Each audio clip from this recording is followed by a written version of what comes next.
A otra presentación más de nuestro seminario de profecía titulado Apocalipsis, la revelación de Jesucristo.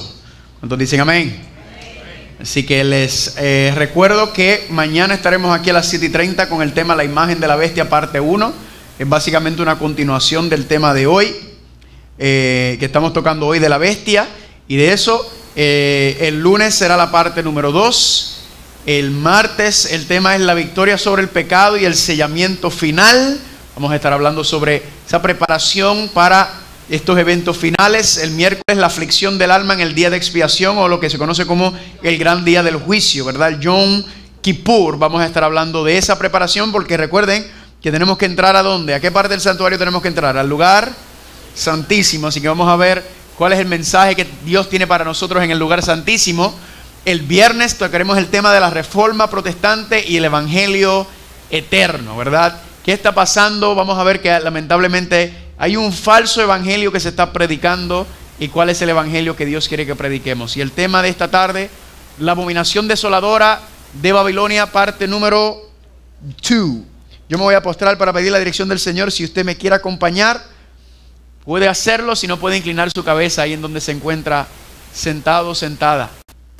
Padre Santo, gracias por el privilegio y el honor nuevamente que nos das de regresar aquí a este tu santo lugar, en tu santo día, para seguir estudiando tu santa palabra. Gracias, Padre, porque pudiéramos estar haciendo cualquier cosa, pero hemos decidido estar en tu casa de oración.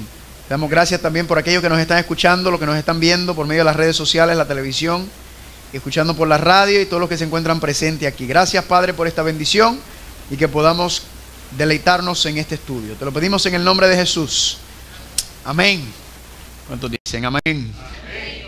Gloria a Dios. Le damos saludo, como mencioné, a los que nos están escuchando y viendo por medio de las diferentes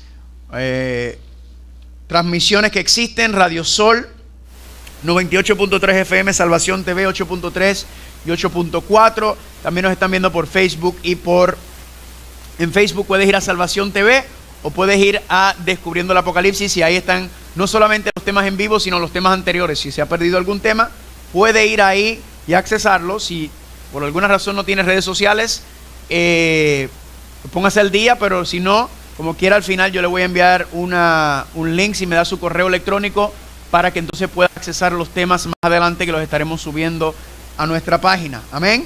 Y también queremos decirle a los que nos están escuchando y viendo, también pueden llamar para peticiones de oración, o si también la persona está tomando decisiones mientras las estamos tomando aquí, puede llamar al 787-479-1005 o el 787-410-1469. ¿Cuántos dicen amén?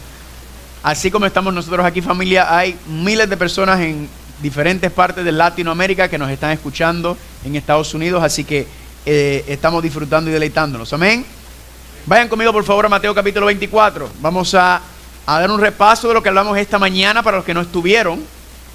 Un leve repaso, y entonces vamos a entrar en materia, porque esta mañana le dimos bastante sólido al asunto que vinimos a hacer. Mateo capítulo 24, y vamos a empezar en el versículo número 3. Mateo capítulo 24, versículo 3. Aquí Mateo 24 yo le llamo Apocalipsis capítulo 23, ¿verdad? Porque Mateo 24 es como una extensión, también está hablando de los eventos finales específicamente. Mateo 24, Marcos 13, Lucas 21, esos versículos son paralelos y también hablan de los eventos apocalípticos. Y dice Mateo 24, 3, y estando Jesús sentado en el monte de los olivos, los discípulos se le acercaron aparte diciendo: dinos, ¿cuándo serán estas cosas? ¿Y qué señal habrá de qué? De tu venida y del fin del mundo. Así que Jesucristo le dijo: este santuario será destruido, será terminado. Y ellos preguntaron: ¿cuándo será esos eventos? ¿Cuándo será que vas a regresar? ¿Cuándo será el fin del mundo? Y Jesús le dio una señal muy interesante en el versículo número 15.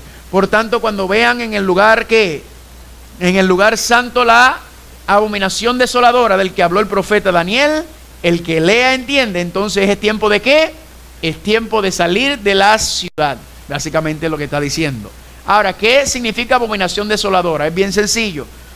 La abominación es una práctica pagana que ha infiltrado en el pueblo de Dios, se ha infiltrado en el santuario, Y cuando el pueblo de Dios permite estas prácticas entrar, o estas creencias entrar en la iglesia, o estas creencias, específicamente hablando en el contexto del santuario, cuando el pueblo de Dios participa de estas prácticas, de estas abominaciones, ¿qué sucede?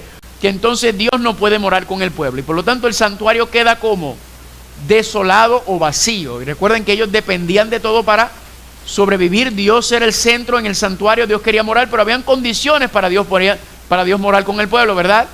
Habían condiciones que Dios ponía para morar con ellos. Y Dios, una de las cosas que le decía es: no pueden estar trayendo impurezas, no pueden estar contaminando mi santuario, porque si lo hacen y no lo limpian, yo no voy a morar con ustedes. Y efectivamente eso es lo que es la abominación desoladora en sus diferentes facetas. Estamos enfocándonos no en la abominación desoladora literal, que pasó primero cuando Nabucodonosor destruyó el santuario, luego pasó otra vez cuando los romanos destruyeron el santuario en el año 70.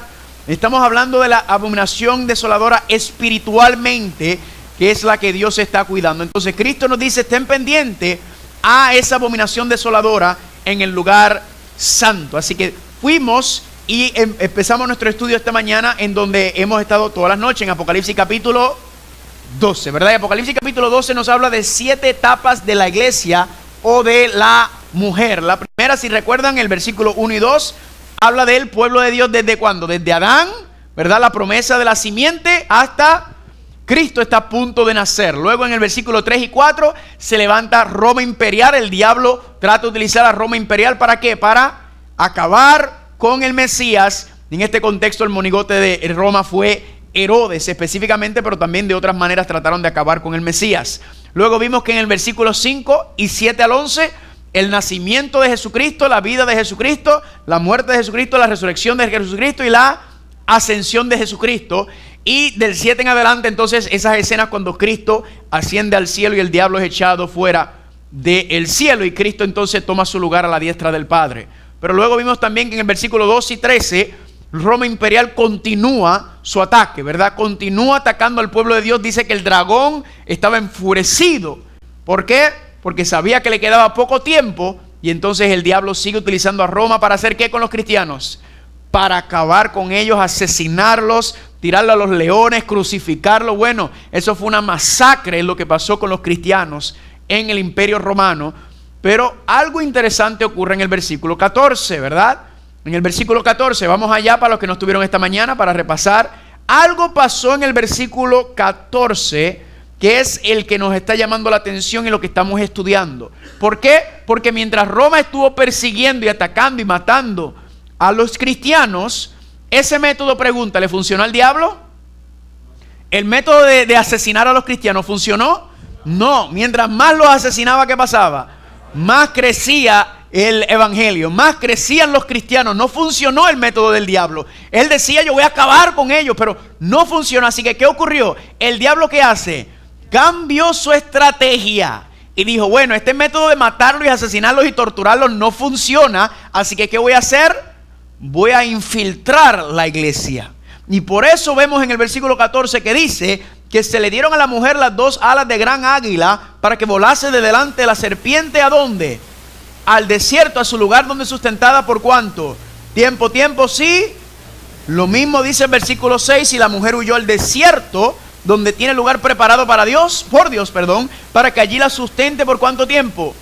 1260 años. Noten que es durante los 1260 años cuando Dios entonces sustenta a la mujer en el desierto que el asunto cambia. Y uno se preguntará: ¿pero qué pasó? Uno hubiera pensado que lo hubiera sustentado en medio de la persecución del Imperio Romano, ¿verdad que sí? Pero ahí no había problema, porque todavía el evangelio estaba ¿qué? El evangelio estaba puro, ¿verdad? El evangelio estaba limpio, todavía se mantenía. Simplemente un ataque exterior político lo que se estaba haciendo al pueblo.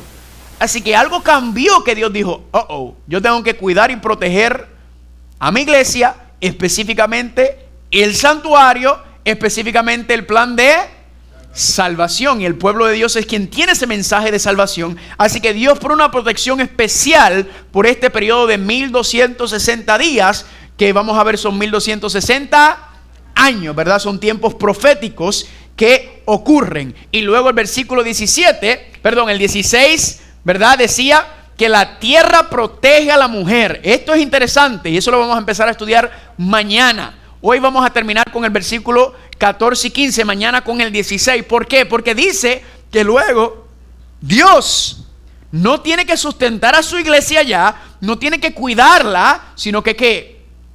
Que ahora la tierra protege a la mujer, ¿verdad? La mujer entonces pasó a la tierra y la tierra ayuda a la mujer y por lo tanto Dios dice, ya no tengo que seguir cuidando y velando por ella como lo estaba haciendo durante los 1260 años. Y la pregunta es, ¿qué fue lo que pasó?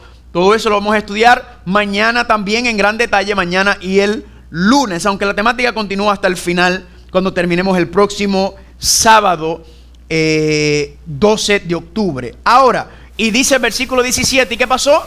Entonces el dragón se llenó ¿de qué?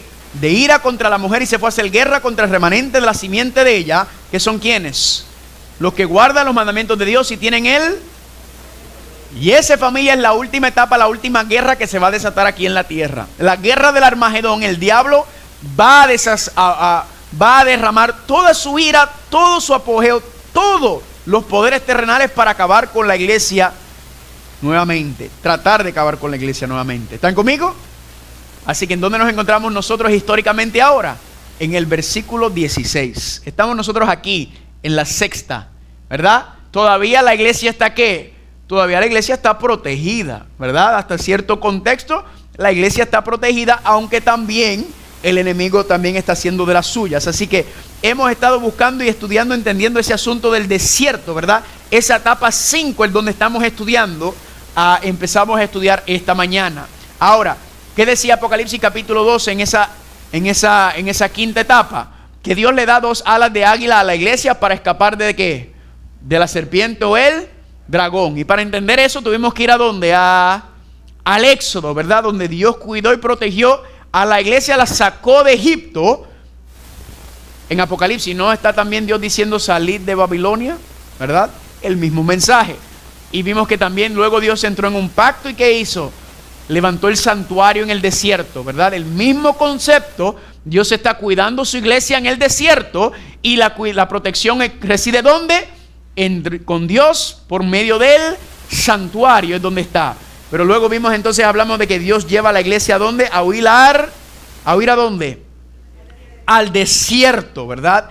Es interesante, al desierto por 1260 días. Y la pregunta es, ¿qué era lo que estaba pasando? ¿Qué era la razón que Dios tiene que ahora proteger a su iglesia? Pues vamos a Apocalipsis capítulo 17, porque aquí explica exactamente qué era la protección que Dios tuvo que hacer, una provisión especial para sostener a su iglesia y a su pueblo. Apocalipsis capítulo 17, versículo número 3 dice, y me llevó el Espíritu ¿a dónde? Al desierto. ¿Y qué había en el desierto también? Una mujer sentada sobre una bestia escarlata, llena de nombre de blasfemia, que tenía 7 cabezas y 10 cuernos. Así que ahora el panorama como que se va aclarando, ¿verdad? Es porque está esta mujer o esta ramera sentada sobre la bestia durante estos 1260 años. ¿Qué tiene que hacer Dios? Dios entonces tiene que ¿qué? Proteger a su iglesia de esta ¿qué? De esta apostasía que se ha levantado. De esta apostasía que se ha levantado, Dios tiene que proteger y cuidar a su iglesia. ¿Están conmigo o no están conmigo? Y para entender entonces a la mujer, ¿verdad? Primero tenemos que entender la bestia. La bestia nos va a ayudar a identificar ¿a quién? A la mujer o a la ramera. Así que para estudiar y entender a la bestia tuvimos que ir ¿a dónde? A Daniel capítulo. Parece que comieron mucho arroz hoy. ¿Están a ella? Yo también comí un poquito de arroz, no me digas. Daniel capítulo 2, ¿verdad? Yo le llamo la madre, la llave maestra de Apocalipsis. Daniel capítulo 2, el fundamento. ¿Y cuántos metales habían? 4 metales. ¿Y eso representaban esos 4 metales qué? Babilonia, Medo-Persa, el imperio de Grecia y el imperio romano, ¿verdad que sí? Pero luego no concluyó con el imperio romano, que es donde se encuentra Apocalipsis, ¿verdad? Está ubicado en el imperio romano. Y todo el Nuevo Testamento está basado en el contexto de ¿qué imperio? Del imperio romano, básicamente, ¿verdad? Esa es la época que estaba enfocándose en la profecía, pero luego decía que ¿qué? que en el año 476 después de Cristo cayó el último emperador romano del oeste llamado Rómulo Augustulo. Y después de varios años de lucha entre las tribus bárbaras por el control del territorio, el lado occidental del Imperio Romano se dividió en 10 reinos, ¿verdad? Así que después del ¿qué año? Del 476, el lado occidental del Imperio Romano se deshace. ¿Y qué surgen o levantan de esa caída del Imperio Romano? 10 reinos o 10 naciones. Interesante entonces que cuando llegamos a los pies son una unión ¿de qué? De hierro y barro. ¿Y cuántos dedos hay en cada pie? 5, ¿viste? Siempre hay alguien que dice 10. 5. Dejen de estar comiendo tanto arroz. 5, ¿verdad? 5 dedos en cada pie son 10 en total, ¿verdad? Casualidad. Jamás en la vida. ¿Y qué representaba la unión del hierro y el barro? El hierro era una continuación de los imperios, ¿verdad? Que sucesivo, específicamente el imperio de Roma. Y luego, ¿qué se le unió? El barro, que representaba la iglesia, ¿verdad? Así que estamos viendo esta unión entre el Estado y la iglesia, entre la política y la religión, básicamente. Pero luego vino una gran roca, una piedra. ¿Y qué hizo la roca? Pegó y destruyó y acabó con esta imagen, este ídolo. Entonces, ¿qué representaba la roca? Eso no lo hablamos. 1 Corintios 10:4, todos bebieron la misma bebida espiritual porque bebían de la roca espiritual que los seguía. ¿Y la roca era quién? Cristo. Así que la roca representa a Jesús. Pedro lo confirma en 1 de Pedro capítulo 2 versículo 4 al 8. Para nosotros los que creemos, el Cristo es precioso. Pero para los que no creen, la piedra que los edificadores desecharon ha venido a ser ¿qué cosa? La cabeza del ángulo y piedra de tropiezo y roca que hace. Así que esa roca que viene y pega y cae y acaba con los reinos de este mundo, representa ¿qué cosa? La segunda venida de Jesús. ¿Cuántos dicen amén? ¿Lindo o no es lindo? Precioso, amén. Es increíble que esa profecía de Daniel capítulo 2 tiene 7 etapas. Y todas las primeras 6 se han cumplido completamente. La única etapa que falta de esa profecía es el regreso de Jesucristo, familia. Así que estamos nosotros al borde del precipicio para el regreso de Jesucristo. Y luego decía que ¿qué? Después de que Cristo venga y acaba con los reinos de este mundo, ¿qué va a hacer? Levantará ¿qué cosa? El reino eterno, amén. El reino eterno donde no habrá más muerte, ni llanto, ni dolor, ni clamor, ni sufrimiento, ni cáncer, ni violaciones, ni suicidios, ni nada de eso, amén. Eso es lo que Dios tiene preparado para nosotros. Pero luego entonces pasamos al próximo ¿qué? Al próximo. ¿Cuál es el método que utiliza Dios en la profecía? La recapitulación. Repite y repite y repite y vimos que entonces entramos a Daniel capítulo 7 y ahí se vio el mismo panorama. Esta vez eran ¿qué? Cuatro bestias, un león, un oso, un leopardo y una bestia, un dragón raro que tenía ¿cuántos cuernos? 10 cuernos, ¿verdad? Y vimos que son profecías paralelas, los mismos 4 reinos representados de otra perspectiva, de otra manera, un paralelismo, lo que enseña, pero Daniel se quiso enfocar en ¿qué cosa? En esa cuarta bestia que estaba ahí, ¿verdad? Y esa cuarta bestia, dice la profecía Daniel 7, que tenía ¿cuántos cuernos? 10 cuernos. ¿Y cuántos pies había? 10 pies en la imagen, ¿verdad? Nuevamente es un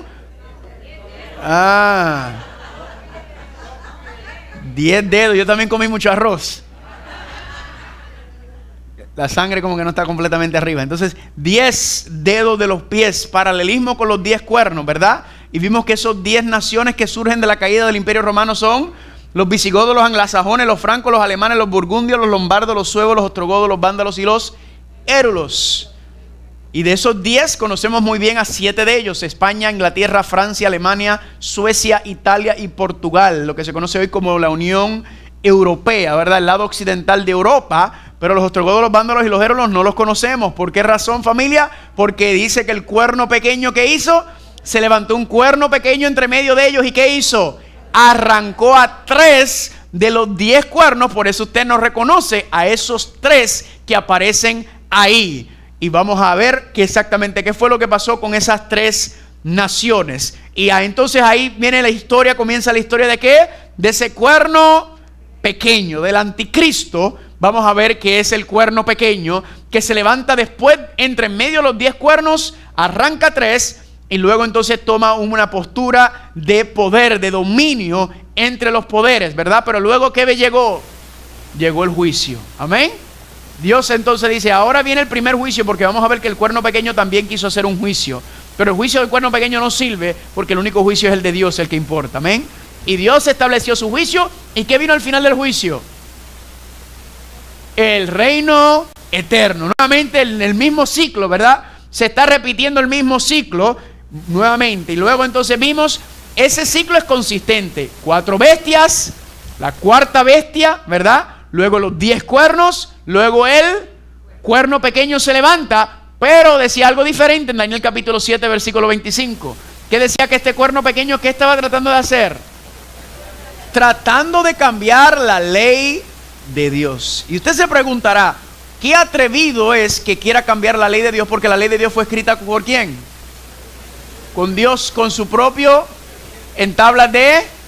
¿Y quién se cree el cuerno pequeño que puede venir a cambiar la ley de Dios? Pues fácil, porque el cuerno pequeño se cree que es Dios, ¿verdad? Él se cree que es Cristo, por eso se le llama el anticristo. Y él dice, pues yo puedo cambiar la ley de Dios. Noten que se mueve en ambas esferas, tanto la esfera política como también en la esfera religiosa. Pero ¿qué pasó nuevamente? ¿Vino qué? Vino juicio, dice Daniel. Y después del juicio, ¿qué ocurrió? Se le dieron el reino a los santos. ¿Cuántos están conmigo hasta ahora? Luego pasamos a Daniel capítulo 8, otra recapitulación. ¿Y qué ocurrió? Ahí se levantan 2 bestias, un carnero y un macho cabrío, ¿verdad? Y estos 2 animales entonces tienen una guerra y el macho cabrío sale victorioso, ¿verdad? Y dice que de ese macho cabrío se levantó un cuerno o un rey grande que representa a ¿quién? Alejandro el Magno. Y entonces Alejandro el Magno se levanta, pero luego la profecía dice que ese cuerno fue quebrado. Y Alejandro el Magno efectivamente murió, ¿verdad? De cirrosis, dicen. Y los generales de Alejandro el Magno empezaron a pelear por el control del imperio de Grecia. ¿Y qué hizo? Dice que cuando el cuerno fue quebrado se levantaron ¿cuántos cuernos? 4 cuernos en su lugar, que son los 4 generales que sobrevivieron y tomaron el reino y se lo dividieron en 4. Alguna gente ven esto y dicen, esto no es gran cosa, ¿verdad? A alguna gente no le gusta la historia, otra gente le gusta y dice, esto yo lo sabía. Sí, pero familia, el asunto de esto es que Dios lo estaba profetizado 200, 300, 1000 años antes de ocurrir todos estos eventos. Ya Dios había dicho que esto es lo que iba a pasar. O sea, para nosotros esto es información pasada, pero en esos tiempos esto nada existía sobre el planeta. Ya Dios había revelado lo que iba a pasar con estos imperios, con Babilonia, con Medo-Persa, con Grecia y con el imperio romano. ¿Cuántos dicen amén por eso? Pero luego dice en Daniel 8 que después de Grecia, ¿quién viene? El imperio romano. Y luego del imperio romano se levanta ¿quién? El cuerno pequeño. El cuerno pequeño, entonces vimos en Daniel capítulo 8, hace algo muy interesante, que ¿a dónde se aparece? En el santuario. Y aparece pisoteando el santuario, pisoteando el continuo que representa el sacrificio de Cristo, pisoteando todo el plan de salvación, deshaciéndolo, ¿verdad? ¿Por qué? Porque en el santuario está el plan de salvación y como el diablo está detrás del cuerno pequeño, el diablo no quiere que nadie se salve, entonces trató de esconderlo, de distorsionarlo, de pervertir el plan de salvación para que la gente no supiera cómo regresar a la presencia de Dios. Pero luego, ¿qué pasó? Hubo juicio, amén. Y todo eso lo vamos a ver más adelante, el tema del juicio. Y el juicio entonces, ¿con qué concluyó el juicio?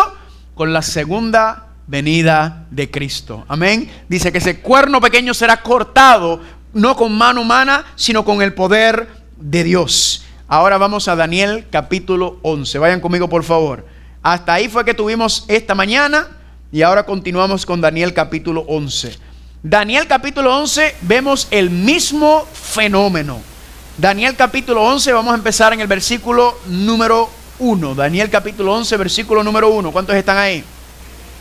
Dice así, Daniel 11:1. Yo mismo en el año primero de ¿quién? De Darío el Medo. O sea que ¿qué imperio está? El Medo, el reino de los medos y los persas, ¿verdad? Que representaba el carnero. Dice, estuve para animarlo y fortalecerlo. Versículo 2. Y ahora yo te mostraré la verdad. He aquí que aún habrán, ¿qué cosa? 3 reyes en Persia, y el cuarto será de grandes riquezas más que todos ellos. Y al hacerse fuerte con sus riquezas, llevará a todos contra el reino de ¿qué? contra el reino de Grecia. Pero ¿qué dice el versículo 3? ¿Se levantará luego qué? Se levantará luego un rey valiente, el cual dominará con gran poder y hará su voluntad. ¿Quién es ese rey poderoso que se levantó? Alejandro el Magno. Pero cuando se haya levantado su reino, ¿será qué? Quebrantado y repartido hacia qué? Hacia los 4 vientos del cielo. Son la división del imperio de Grecia, no a sus descendientes, ni según el dominio con que él dominó, porque su reino será arrancado y será para otros fuera de ellos. Del versículo 5 en adelante, básicamente habla de los reinados que salen de la división del imperio de Grecia, pero luego entonces, ¿qué tiene que hacer? Regresa ¿a dónde? A Roma imperial, ¿verdad? Se levanta Roma imperial y empieza entonces a explicarse más o menos desde el versículo número 20, se empieza a hablar que se levantará en su lugar uno que hará pasar un cobrador de tributos, ¿verdad? Augusto mandó eso mismo cuando mandó a hacer un censo en Lucas capítulo 2, por la gloria del reino. Y luego habla de la inundación y de las provocaciones. Pero ¿quién surge o quién se levanta después del imperio romano? Se levanta el cuerno pequeño. Noten lo que dice el versículo 31. Y se levantará de su parte tropas que profanarán el santuario y fortaleza, y quitarán ¿qué cosa? El continuo sacrificio, y pondrán Esto literalmente pasó por medio de Roma imperial, pero espiritualmente está pasando por medio del cuerno pequeño. Y con lisonjas seducirá a los violadores del pacto, mas el pueblo que conoce a su Dios se esforzará y actuará. Y luego dice en el versículo 36, aquí se levanta el cuerno pequeño, y el rey hará su voluntad, y se ensoberbecerá, y se engrandecerá sobre todo Dios. ¿Y contra quién? Contra el Dios de los dioses hablará maravillas, y prosperará hasta que sea consumada la ira, porque lo determinado se cumplirá, ¿verdad? Aquí hablando entonces del cuerno pequeño que se levanta. Luego continúa la historia sobre las guerras que se desatan y cómo concluyen. Versículo 1 del capítulo 12. Noten lo que dice en el versículo 1 del capítulo 12.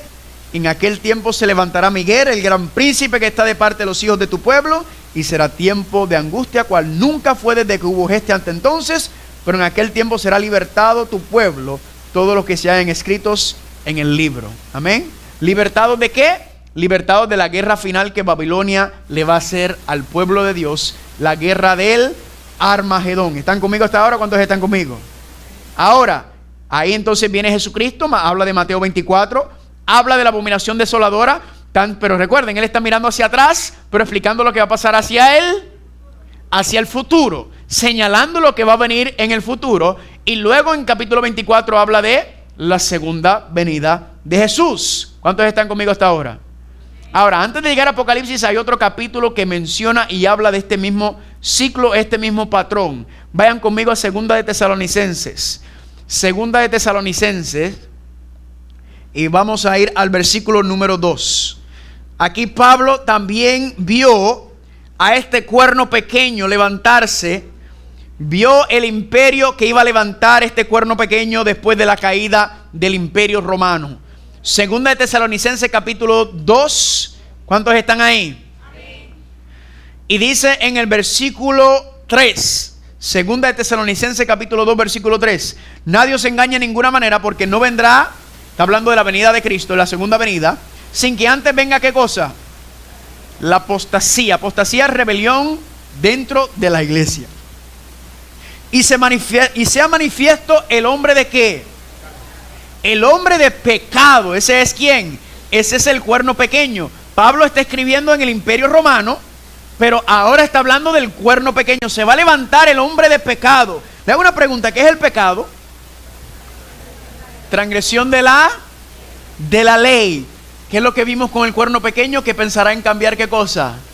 Los tiempos y la ley. Por eso se le llama el hombre de pecado, porque él transgrede la ley de Dios de tal manera que él la quiere cambiar y lleva a otros a que sigan el cambio que él hizo. Dice también que se llama el hijo de perdición.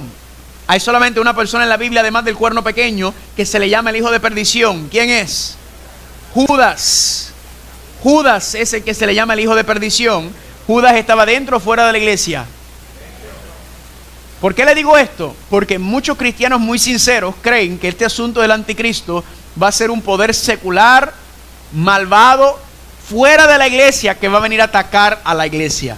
La profecía no enseña eso. La profecía que el anticristo viene a atacar desde adentro. Es un poder religioso, político, que está atacando y destruyendo la iglesia desde adentro. Ese es el plan del diablo, corromper la iglesia desde adentro, porque el otro método no le estaba funcionando. ¿Están conmigo? Así que él lo corrompe de adentro. Y noten cómo lo confirma Pablo en el versículo número 4, hablando de el anticristo, el cual se opone y se levanta contra todo lo que se llama Dios y es objeto de adoración, tanto que se sienta en el templo de Dios como Dios, haciéndose pasar por Dios. Así que este cuerno pequeño, por eso se le llama el anticristo, porque él se sienta en el trono de Dios y él dice que él es Dios. Y por eso, familia, cree que puede cambiar la santa ley. Hombre de pecado se le llama ahí. Pero, ¿qué ocurre? ¿Cómo termina? Versículo número 8. Noten lo que dice. Y entonces se manifestará aquel inicuo, a quien el Señor matará con el resplandor, con el espíritu de su boca, y destruirá con el resplandor de ¿qué? ¿Cuántos dicen amén? Nuevamente confirmando que ¿qué? La segunda venida de Cristo es la que va a acabar con este poder, con este cuerno pequeño. ¿Están conmigo hasta ahora? Gloria a Dios. Ahora, ¿a dónde pasamos? Pasamos a Apocalipsis. Y en Apocalipsis capítulo 1 tenemos a Cristo entre medio de los candeleros, ¿verdad? Ese mensaje de Cristo diciendo: lo que viene, familia, es terrible, pero yo estoy con ustedes. Amén. Yo los voy a sostener, yo voy a cuidar. Por eso es tan importante entender la intercesión de Cristo, porque no solamente individualmente nos sostiene, sino también está cuidando y protegiendo los principios de su reino. El plan de salvación, mientras este ataque se está llevando a cabo por medio de la bestia y por medio del cuerno pequeño, el anticristo, Cristo está desde arriba sosteniendo y cuidando su iglesia. Y ahí entonces vienen las 7 iglesias, que es la misma repetición de la información desde otra perspectiva. Más adelante lo vamos a ver. Luego vienen los 7 sellos, la misma información. Luego vienen las 7 trompetas, la misma información desde otra perspectiva. Y luego viene ¿qué? Apocalipsis capítulo 12, que es donde estamos estudiando actualmente, ¿verdad? Que es el tiempo en que la mujer está en el desierto, los 1260 años. Ahora vamos a Apocalipsis capítulo 13 para que veamos cómo continúa el mismo patrón. Recapitulación, es increíble lo que la Biblia hace y cómo Dios confirma todo. Apocalipsis capítulo 13, ¿cuántos están ahí? Dice versículo número 1, Apocalipsis 13:1. Me paré sobre la arena del mar y vi subir del mar, ¿qué cosa? Pregunta, ¿hemos visto algo parecido? ¿En dónde? Daniel 7 decía que las 4 bestias subían del mar. Ahora, ¿cuántas bestias hay? Una bestia. Noten que tenía 7 cabezas y 10, y en sus cuernos 10 diademas, y sobre su cabeza un nombre. Pregunta, ¿hemos visto esta misma información? Sí, ¿verdad? Es repetitiva. Pero noten algo interesante. Ahora es una bestia y dice en versículo 2: y la bestia que vi era semejante a ¿qué? A un leopardo, y sus pies como de oso y su boca como de león. Noten algo interesante. En Daniel son 4 bestias: león, oso, leopardo y bestia espantosa. En Apocalipsis es una bestia que tiene ¿qué? Una bestia semejante a un leopardo, sus pies como de oso y su boca como de león. ¿Cuál es la diferencia? Que en Daniel son 4 bestias, en Apocalipsis es una. ¿Y qué tienen? Tienen las mismas características, pero están al revés, ¿verdad? Porque en Daniel es que león, oso, leopardo y bestia. Pero aquí Juan, ¿qué dice? Que bestia semejante a un leopardo, con pies de oso y con boca de... Están al revés. La razón a la pregunta es: ¿por qué están al revés? Pues sencillo, porque ¿dónde o en qué imperio se encuentra Daniel cuando está viendo la visión? En Babilonia, así que él ve en Babilonia, Medo-Persa, Grecia y el imperio romano. Juan está ¿en qué imperio? en el Imperio Romano y él está mirando hacia atrás, ¿verdad? Él está Imperio Romano, Grecia, Medo-Persa y Babilonia. En otras palabras, están viendo la misma visión desde otra perspectiva, ¿verdad? Dios le está mostrando lo mismo con otro enfoque. Y noten entonces que dice que se levanta del mar y tiene 7 cabezas y 10 cuernos. Ya los 10 cuernos lo hemos identificado, que son las 10 naciones que surgen de la caída del Imperio Romano. Pero ¿qué representan las aguas o el mar en este contexto? Sencillo, Apocalipsis 17:15, las aguas que viste son pueblos, muchedumbres, naciones y lenguas. Así que ¿qué representa que se levanta del mar? Pueblos, muchedumbre, donde hay mucha gente se levanta. Le hago una pregunta entonces, la bestia, el cuerno pequeño, el anticristo, ¿se puede levantar en Antártica? No, porque la profecía dice que hay ¿qué? Mucha gente. No hay mucha gente en Antártica. Pregunta, ¿se levanta donde hay pueblos, muchedumbres, naciones y lenguas? ¿Cuadra eso con Europa Occidental? Sí, ¿verdad que sí? Que de ahí es donde el cuerno pequeño se levanta. Así que sí cuadra con esa época, porque básicamente eso era lo que en esa época era el mundo conocido, ¿verdad? Donde estaba, como quien dice, la civilización alrededor del mar Mediterráneo. Ahora, noten lo que dice el versículo, y las 7 cabezas, Apocalipsis 17:9 dice, las 7 cabezas son ¿qué? 7 montes sobre el cual se sienta la mujer. Y esa no es la mujer de Apocalipsis 12, esa es la mujer de Apocalipsis 17. La ramera está sentada sobre 7 montes. Así que nos está dando también una ubicación geográfica. ¿Están conmigo o no están conmigo hasta ahora? Ahora, versículo 3 dice: y el dragón le dio, ¿qué cosa? Su poder, su trono y gran autoridad. ¿Quién le da el poder a la bestia y al cuerno pequeño? El dragón. ¿Y quién es el dragón? China. El diablo es quien está trabajando detrás de estos sistemas. Sigue diciendo: y vi una de sus cabezas como herida de muerte, pero su herida mortal fue sanada, y se maravilló ¿cuánto? Toda la tierra en pos de la bestia. Así que aquí vemos otra vez el cuerno pequeño que recibe una herida mortal. En otras palabras, parece que había ¿qué? Si recibió una herida mortal es que parece que estaba ¿qué? Muerto. Pero dice la herida mortal fue sanada, lo que significa es que ¿quién fue el que murió y resucitó? Cristo. Pero aquí el cuerno pequeño también ¿qué? También quiere hacer, porque es el anticristo, él quiere tomar el lugar. Vamos a ver que el diablo, el dragón, toma el lugar del Padre. El cuerno pequeño del anticristo quiere tomar el lugar de Jesucristo. Y vamos a ver que la segunda bestia de Apocalipsis 13, que la vamos a estudiar mañana, quiere tomar el lugar del Espíritu Santo, ¿verdad? Usurpando la autoridad del Padre, del Hijo y del Espíritu Santo. Dice el versículo número 4: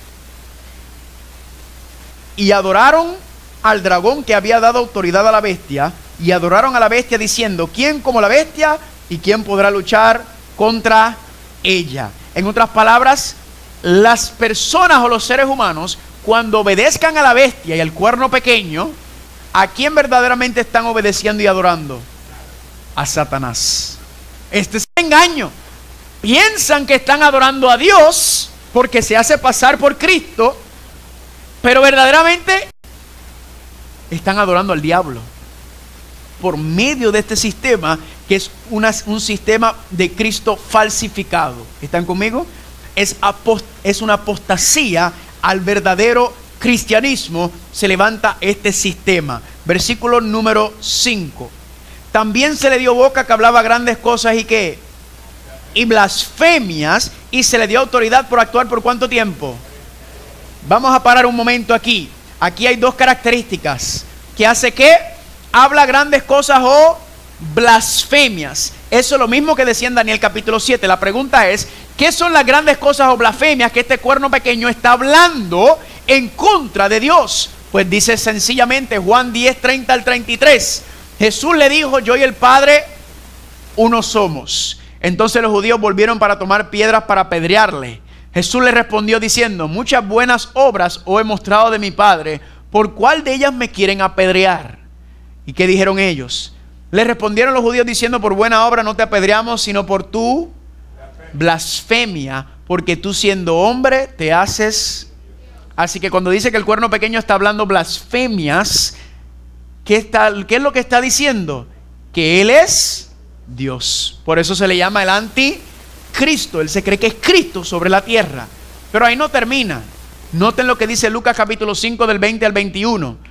Jesucristo sanó al paralítico y dice, al ver la fe de ellos, Jesús le dijo, hombre, tus pecados te son perdonados. Entonces los escribas y los fariseos comenzaron a cavilar diciendo, ¿quién es este que habla blasfemias? ¿Y cuál es la blasfemia? ¿Quién es este que puede perdonar pecados sino solamente Dios? Así que ¿cuál es la blasfemia que habla el cuerno pequeño?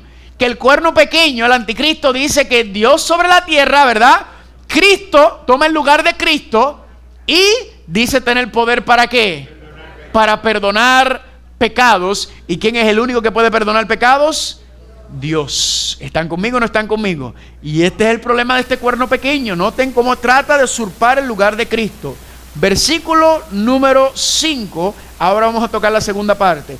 Y se le dio autoridad para actuar ¿por cuánto tiempo? 42 meses. Ya hemos visto varios periodos de tiempo relacionados con estos 42 meses. Ahora, se me fue la manita ahí.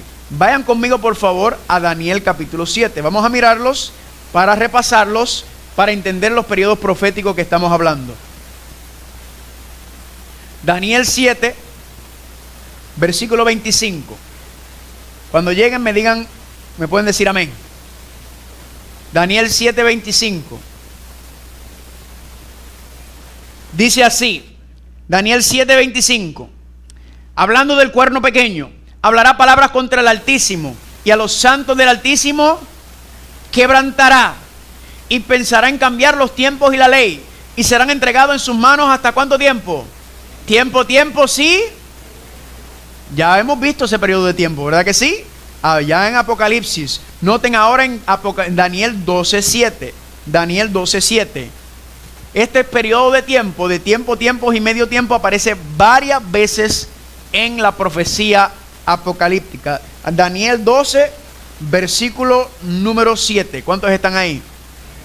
Dice, y oí el varón vestido de lino que estaba sobre las aguas del río, el cual alzó su diestra y su siniestra al cielo, siniestra es la izquierda, y juró por el que vive por los siglos, que será ¿por cuánto tiempo? Tiempo sí, la mitad de un tiempo, el mismo periodo profético. Vayamos a Apocalipsis capítulo 12. Apocalipsis capítulo 12. Apocalipsis capítulo 12, versículo número 14. Apocalipsis 12, 14. ¿Cuántos están ahí? Dice así: y se le dieron a la mujer las dos grandes águilas para que volase delante de la serpiente a su lugar donde es sustentada por cuánto tiempo. Tiempo sí, el mismo periodo profético. Apocalipsis 12, 6. Y la mujer huyó al desierto, donde tiene lugar preparado por Dios para que allí la sustente por cuánto tiempo. 1260 días. Apocalipsis capítulo 11. Noten lo que dice el versículo número 1. Apocalipsis 11, 1. Entonces me fue dada una caña semejante a una vara para medir. Y se me dijo, levántate y mide ¿qué cosa? El templo de Dios. Pregunta, ¿el santuario está involucrado en este asunto de los tiempos y medio tiempo de los 1260 días? Sí. Dice, y el altar y los que adoran en él.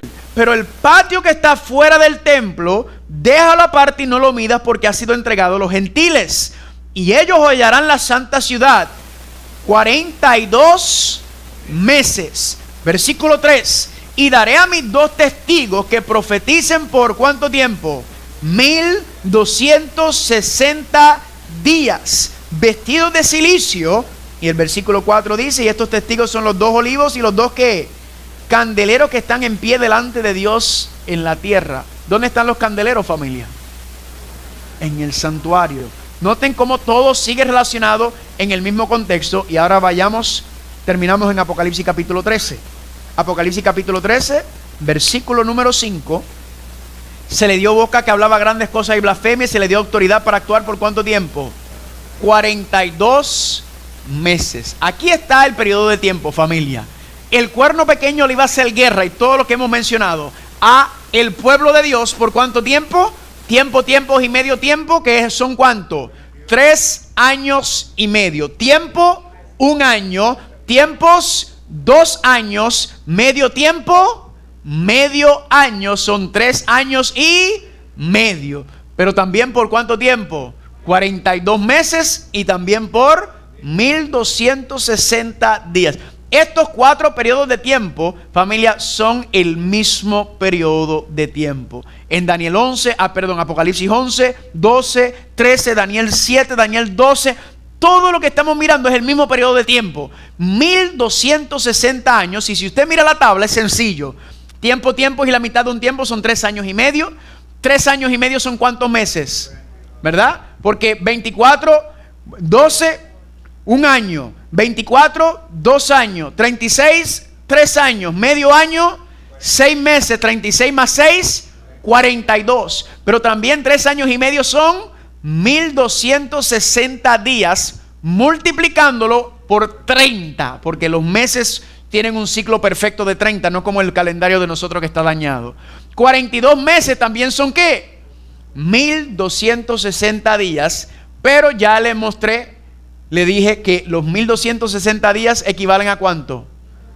Porque cada día profético es equivalente a un año literal, ¿verdad? Toda esa información, toda esa evidencia se la voy a enviar por asunto de tiempo. Son 1260 años que ¿qué iba a pasar? Que este cuerno pequeño, ¿qué iba a hacer? Iba a tener ese poder interrumpido por 1260 años. ¿Para qué? Para atacar, para hacer lo que quería. Pero al final, ¿qué iba a pasar? Dios le iba a quitar su poder. Y vamos a ver que esa es lo que es la herida mortal. Cuando dice que recibió una herida mortal, es al final de los 1260 años que Dios le quita el poder y parece que había muerto, pero luego dice que ¿qué le pasó? Que resucitó. Y estamos nosotros a punto de esa. Apocalipsis capítulo 13, versículo número 6. Apocalipsis 13, 6. ¿Cuántos están ahí ya? Y abrió su boca en blasfemias contra Dios, para blasfemar de su nombre y de su tabernáculo y de los que moran en él. Nuevamente, si está atacando el tabernáculo, está atacando el santuario. ¿Y qué está dentro del santuario? El plan de salvación. Y la ley está incluida en el plan de salvación, como ya sabemos. ¿Están conmigo? Versículo 7. Y se le permitió hacer guerra contra los santos y vencerlos. Y también se le dio autoridad sobre toda tribu, pueblo, lengua y... Pregunta, ¿esto es un poder qué? Es un poder mundial, ¿verdad? Esto no es un poder regional, no, esto es un poder porque tiene dominio sobre qué? Todo tribu, pueblo, lengua y nación. Ahora, noten lo que dice el versículo número 16. Apocalipsis 16, el resto de ese capítulo vamos a estudiar mañana. Apocalipsis 13, el versículo 16. Al mismo capítulo 13, el versículo 16. Y hacía que todos, pequeños, grandes, ricos, pobres, libres y esclavos, se le pusiese una marca en la mano derecha o en la frente. Y que ninguno pudiese comprar ni vender, sino que ¿quiénes? Sino el que tuviera la marca o el nombre de la bestia o el número de su... Noten que la bestia, el cuerno pequeño, tiene un nombre y tiene un número. Y el número es el que identifica el nombre. Porque dice, versículo 18, aquí hay sabiduría, el que tiene entendimiento, cuenta el número de la bestia, pues es número de ¿qué? Y su número es 666. Noten que la bestia tiene un ¿qué? Un nombre. Y el nombre de la bestia está asociado ¿con qué? Con el número 666. Mucha gente piensa que el 666 es la marca de la bestia. No lo es. El 666 es el número que identifica el nombre de la bestia. ¿Están conmigo o no están conmigo? Ay, ay, ay. Y por último, Apocalipsis 17. Apocalipsis 17, por favor. Ya estamos culminando con las características que en total son 64. ¿Cuántas son? En total hay 64 características que identifican clara y contundentemente a la bestia y el cuerno pequeño de Apocalipsis. Obviamente no nos da tiempo a cubrir los 64 aquí, pero le voy a enviar la lista con los 64. Durante hoy quizás podamos cubrir, si estamos bien, yo voy a parar a las 6. ¿Está bien? A las 6 voy a parar porque eso fue lo que dije. Y mañana vamos a continuar. Yo creo que quizás podamos cubrir como 8 o 10 características. Apocalipsis 17, 3. ¿Cuántos están ahí? Y me llevó el Espíritu al desierto y vi una ¿qué? Una mujer. ¿Qué representa una mujer? Una iglesia. Pero esta mujer está sentada sobre ¿qué? ¿Dónde estaba parada la mujer de Apocalipsis 12? Sobre la luna. ¿Notan la diferencia? Esta está sentada sobre la bestia, la otra está parada sobre la luna. Así que una iglesia sentada sobre la bestia. Escarlata, llena de nombres de, ya lo habíamos leído, que tenía 7 cabezas y 10. Y la mujer estaba vestida de ¿qué colores? Púrpura y escarlata, y adornada de oro y de piedras preciosas y de perlas. Y tenía en la mano ¿qué cosa? Un cáliz de oro lleno de las abominaciones de la inmundicia de su, que es la razón por la cual Dios tiene que proteger a la iglesia, porque las abominaciones y la inmundicia de esta ramera son las que quiere contaminar al plan de salvación. Entonces Dios tiene que poner una porción especial de cuidado con su iglesia para que no se corrompa el plan de salvación. Dice, y en su frente un nombre escrito, un misterio: Babilonia la grande, la madre de las rameras y de ¿qué? De las abominaciones de la tierra. Aquí vamos a concluir con las características. Aquí están las características, las que vamos a estudiar.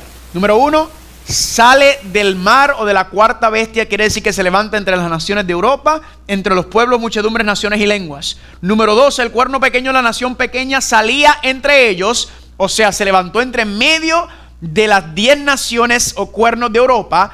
Pero recuerden que primero estaban los 10 cuernos y luego se levanta el cuerno pequeño. Así que se tiene que levantar después del año 476, porque ese fue el año que los 10 cuernos salen. Y después vino el cuerno pequeño. Así que el cuerno pequeño, el anticristo, se levanta después del año 476, después de Cristo. Tiene 7 cabezas, que son 7 montes. Arranca, número 4, arranca o derriba 3 cuernos o reinos de entre los 10 de Europa.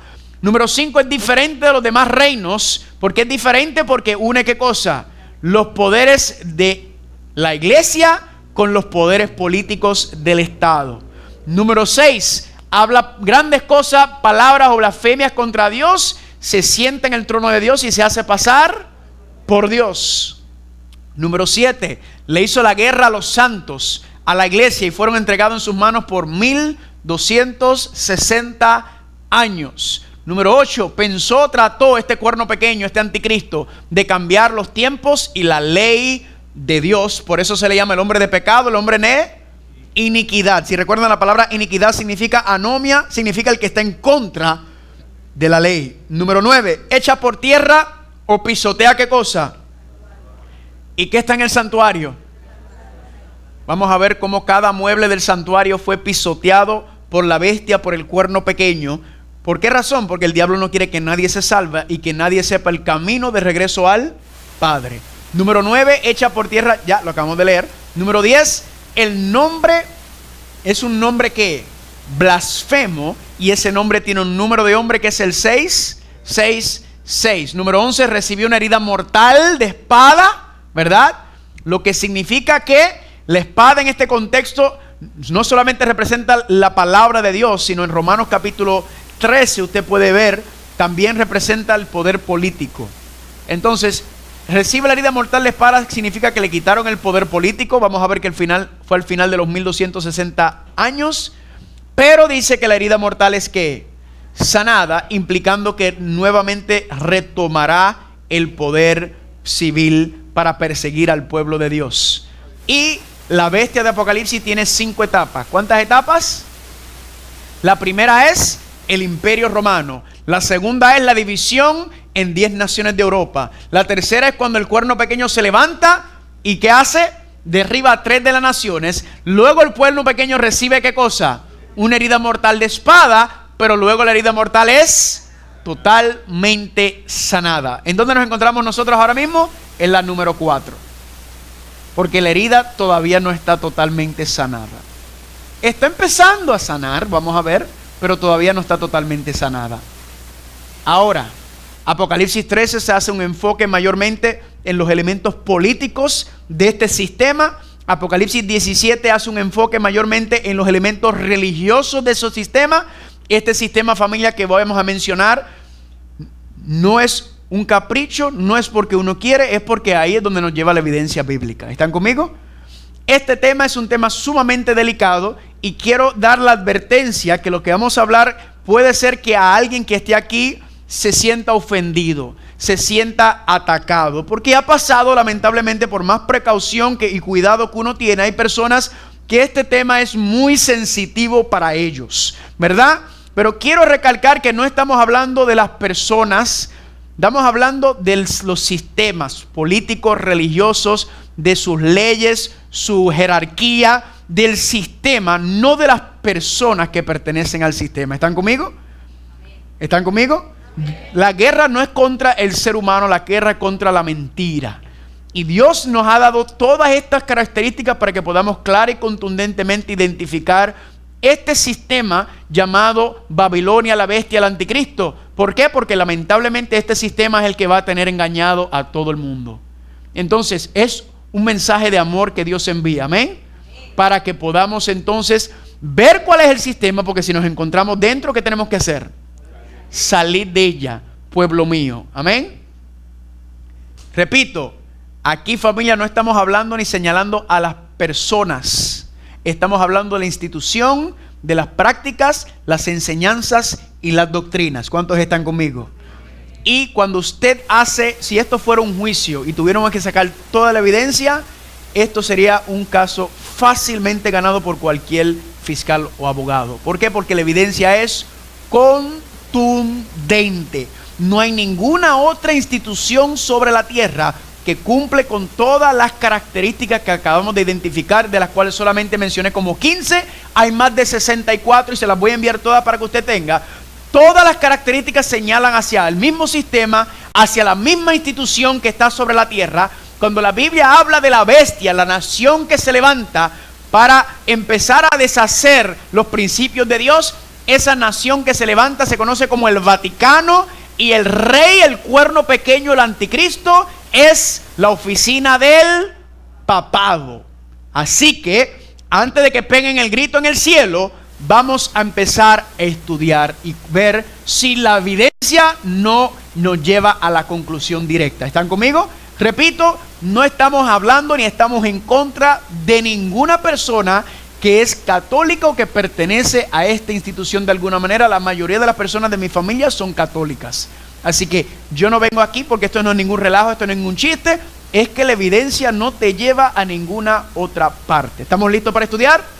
Vamos a empezar. Primera característica: el cuerno pequeño, la bestia, se levanta del mar, se levanta donde ya existen reinos, naciones, monarquías. Sale de la cuarta bestia. ¿Y la cuarta bestia qué era?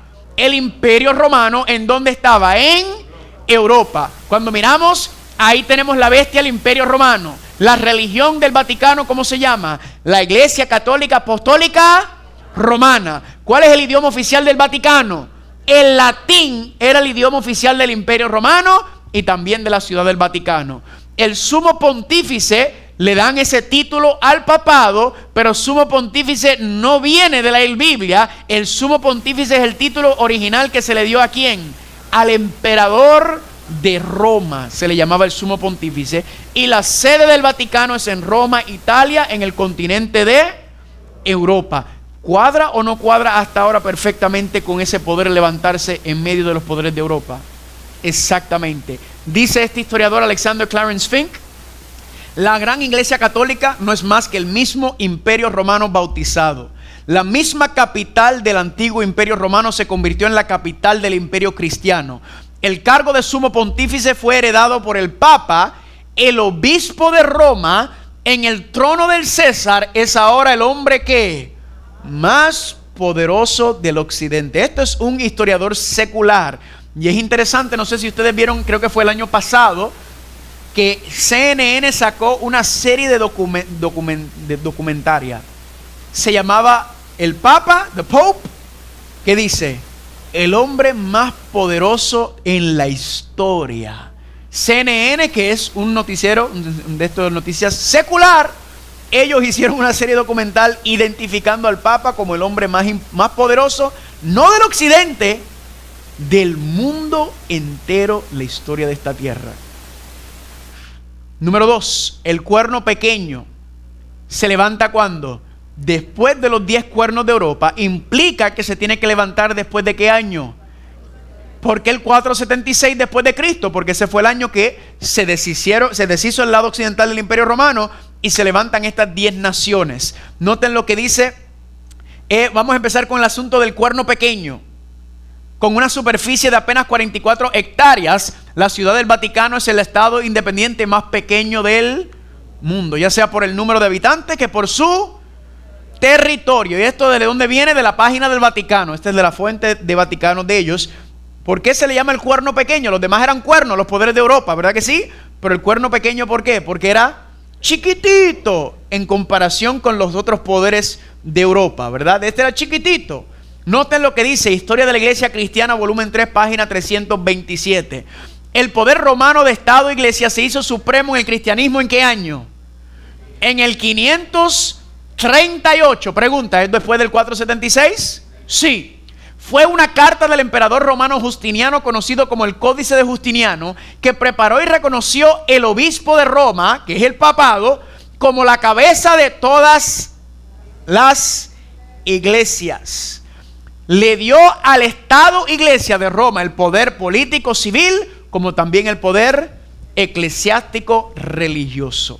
En el 538 fue que comenzó el asunto. ¿Qué pasó? El Imperio Romano fue dividido por Constantino, eso después la historia, y Justiniano, entonces movieron la capital de la sede del imperio, lo movieron hacia Constantinopla.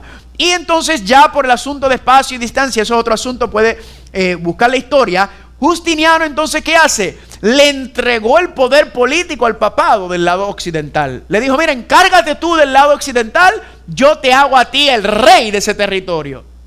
Y entonces pasó de ser meramente un poder político, ahora ser, un poder religioso, ahora ser un poder que formalmente, ya tenía mucho poder como quiera para esa época, pero ahora formalmente él es el que, él es el rey de los poderes de Europa.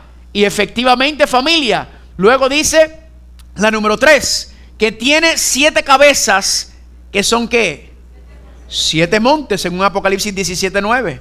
A Roma famosamente se le conoce como ¿qué? Como la ciudad sobre los 7 montes. Noten aquí, esto es un brochure, no sé cómo se dice brochure en español, un folleto de turismo de Roma. ¿Y cómo se le llama? The 7 Hills of Rome. Dice en la Enciclopedia Católica, página 529, Roma es dentro de la ciudad de Roma, llamada la ciudad de los 7 montes, donde el área completo del Estado del Vaticano se encuentra confinado. Esto es de eso. Ellos mismos dicen que Roma está sobre ¿qué? Sobre 7 montes. Increíble la exactitud. Bueno, no es increíble porque Dios lo sabe todo y lo conoce todo, ¿verdad? Pero como todo se cumple exactamente como está dicho. Número 4, la profecía decía que el cuerno pequeño arranca o derriba a 3 cuernos o reinos de entre los 10 de Europa. Ahora, ¿dónde se tenía que levantar el cuerno pequeño? Aquí está el mapa, ¿verdad? El lado occidental del Imperio Romano se tiene que levantar entre medio de esos 10 cuernos. Esas son las 10 naciones que surgen después de la caída del lado occidental del Imperio Romano.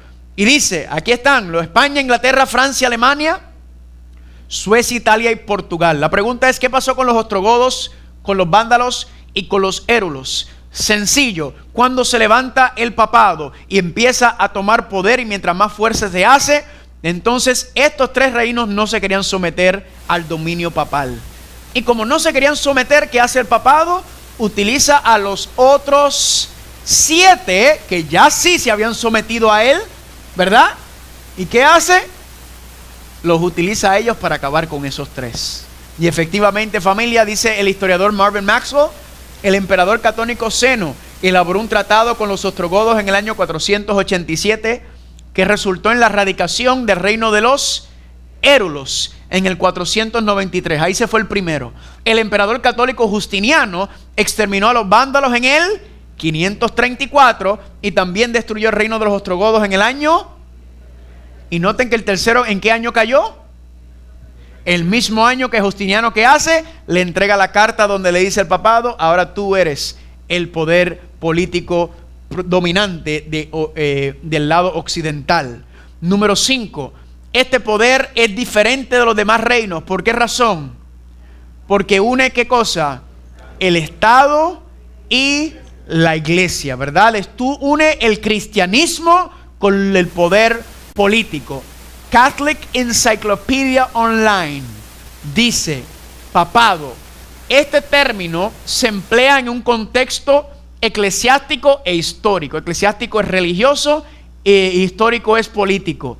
En el primero, que es el eclesiástico, de esto denota el sistema eclesiástico en donde el Papa, como sucesor de San Pedro, ¿y cómo se le llama? Vicario de Jesucristo, gobierna la Iglesia Católica como su jefe supremo, ¿verdad? Eso es lo que ellos quieren decir. Ellos tienen toda la libertad de decir lo que ellos quieren, aunque sabemos que eso no es acertado. En este último, que es el histórico, significa la influencia papal vista como una fuerza política en la historia. Ellos no están negando que el papado no solamente es un poder religioso, sino también es un poder político. En otras palabras, el Vaticano juega en ambos lados. De hecho, no sabe distinguir entre ellos, porque lleva tanto tiempo que no sabe distinguir ya. Une lo religioso con lo político. Ahora, recuerden por favor este nombre, Vicario de Jesucristo. Ese nombre va a aparecer varias veces recuerden, estos son sus propios documentos. Va a aparecer el mismo nombre. Ahora, pregunta: ¿cuál era el problema con los pies en la imagen de Daniel 2? Que no se mezcla la iglesia y la política. La religión y la política no se mezclan. Pero eso es lo que iba a pasar después de la caída del Imperio Romano. Y efectivamente eso fue lo que pasó con el papado, ¿verdad?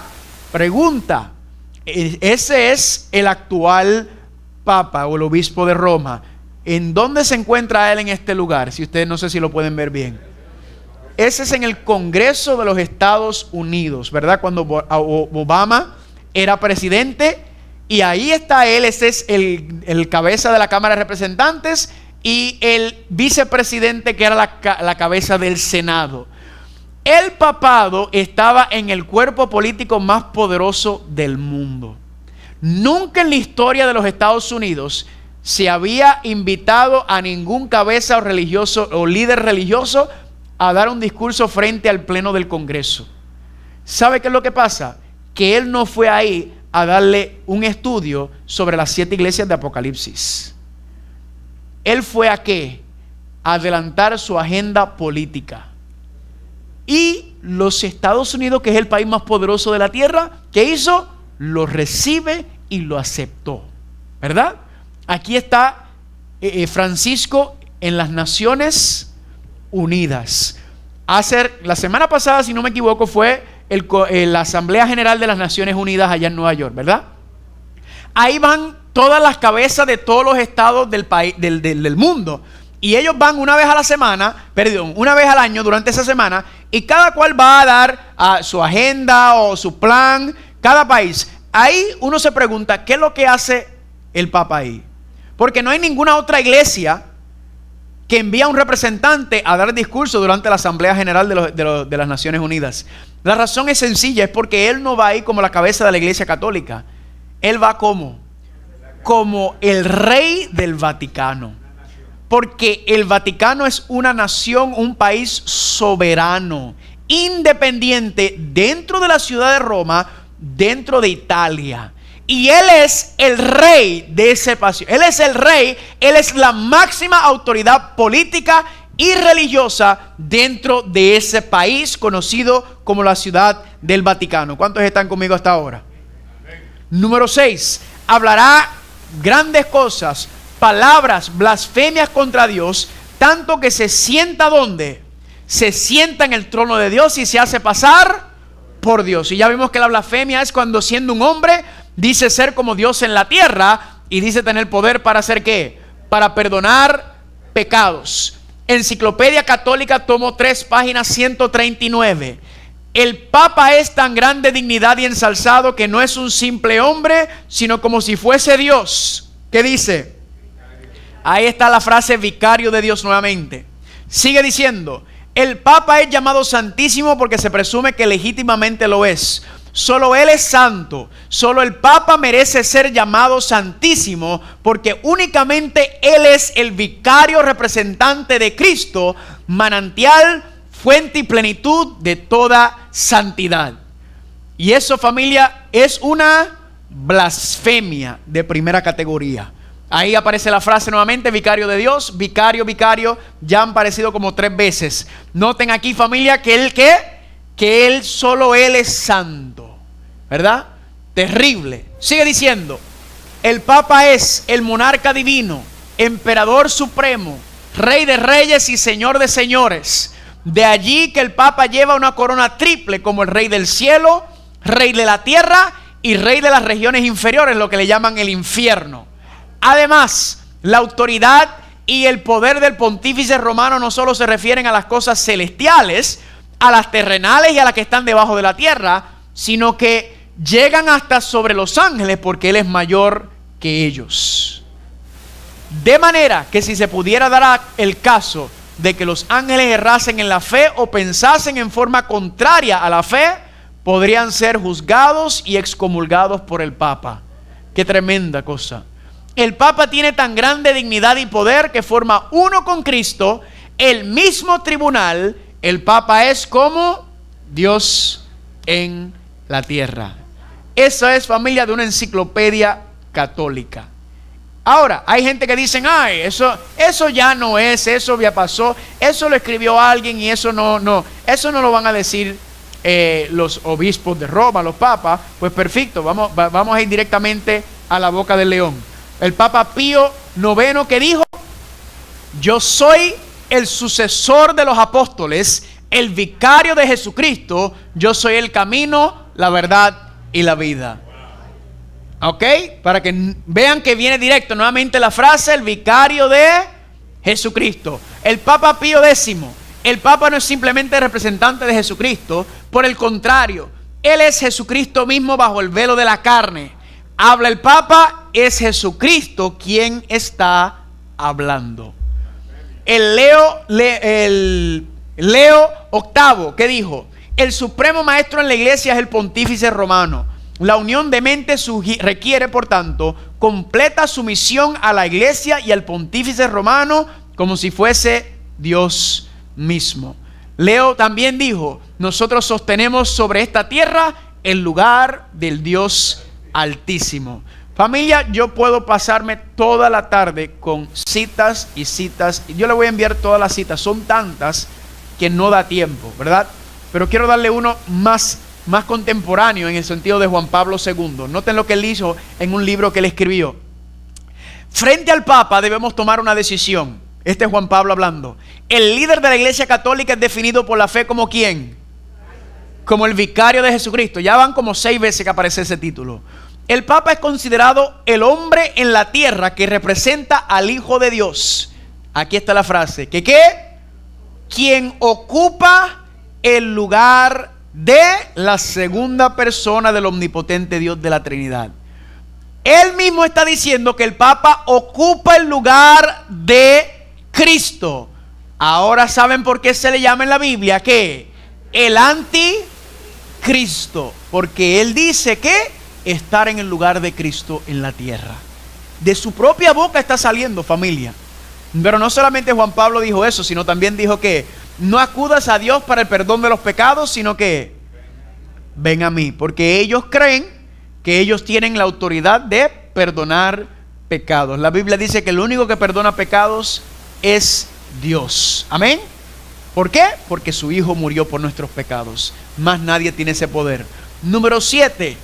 Dice la profecía que trató de cambiar los tiempos y la santa ley de Dios, los 10 mandamientos. Por eso se le llama el hombre de pecado y el inicuo o iniquidad.